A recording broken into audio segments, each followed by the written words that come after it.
This is a video series that I'm starting because people donate whiskey to our whiskey vault. And again, one of my favorite parts of Whisky Marketing School and Wizard Academy is the fact that due to the generosity of distilleries and students, we've been able to accumulate one of the largest collections of whiskey I've found in Texas. So it only gets better.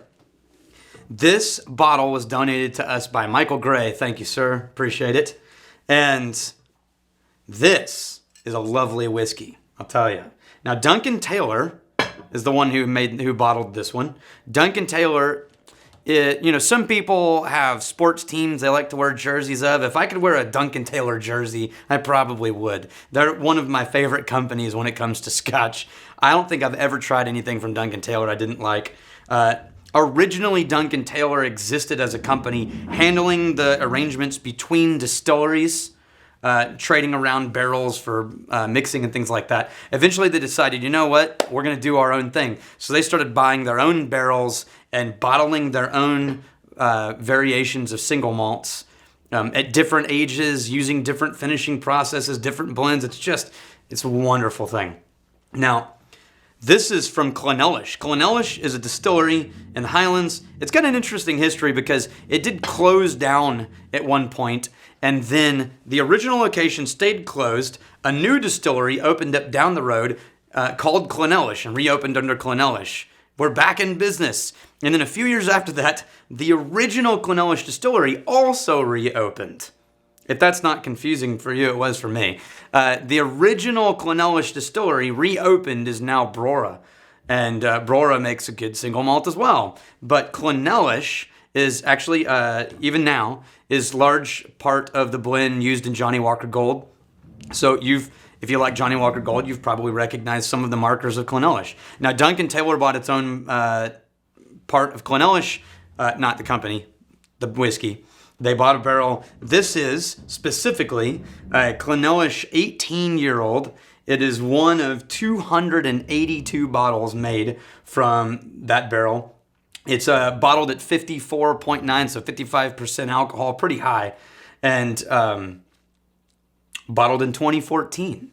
Now, I don't do a lot of tasting notes on these things because I don't want to ruin it for you.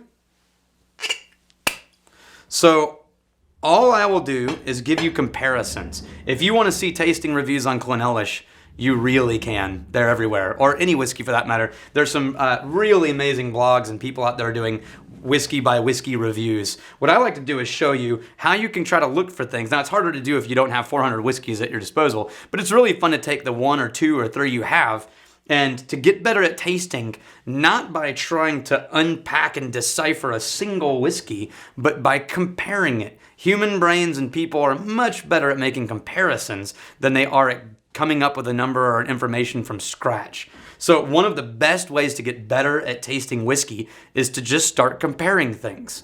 Right? Drink this in a bourbon. Note the ways that they taste completely different.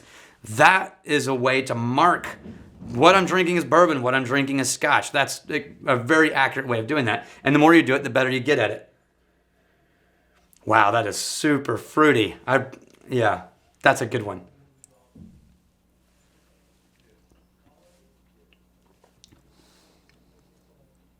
Wow, that's remarkable. Now, I'm going to add a little bit of water to this one because it's 55% alcohol. But what I'm going to do after this is I'm going to compare it to the Clynelish 14, which I happen to have in here as well.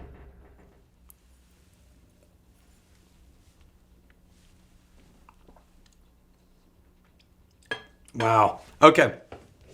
Sweeter than a normal Highland that I would pick. There is some drama in there. I would guess it's from the longer barrel time than the 14. But let's grab the 14 and see what happens.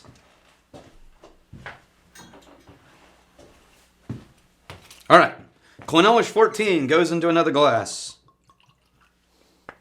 Isn't this fun? You could be doing this with me at Wizard Academy next time you're out here. All right. So now we've got a Clynelish 18, Clynelish 14, side by side. If I didn't know what was in these, I would mistake the color for the opposite on these. So the 14, 18 is much sweeter.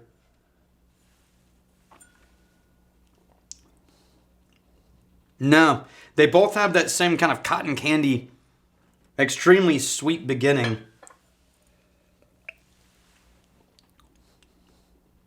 Wow. They taste remarkably similar, actually. I would guess that if I had to pick, I think if I was going off of memory or off of just guessing and no one told me what was in what, I think based on what I think about whiskey, I probably would have reversed these if I was being asked which was which. Just because the 14 I'm drinking feels a little smoother. Now, that's probably because this is 46% alcohol, and this is 55% alcohol. That's probably where some of the aggression is coming from. But if I didn't know better, and I wasn't picking up on that, then I would easily have picked the 14 as being the smoother option, and I would have guessed it was an 18. Because I would have automatically assumed that an older whiskey was going to be smoother. Now, that's an example of an outright mistake you can make if you're just kind of going off of assumptions, which is why tasting is such a good idea, and making comparisons and learning things is such a good idea. So either way, Michael Gray, you're a scholar and a gentleman. That was the 14. Michael Gray for the 18, you're a scholar and a gentleman. Thank you, sir, and look forward to seeing you next time. If you would like to donate whiskey to the school, you can do that by mailing it in, or you can bring one the next time you're coming, and maybe I'll shoot a little video like this talking about your whiskey. Cheers.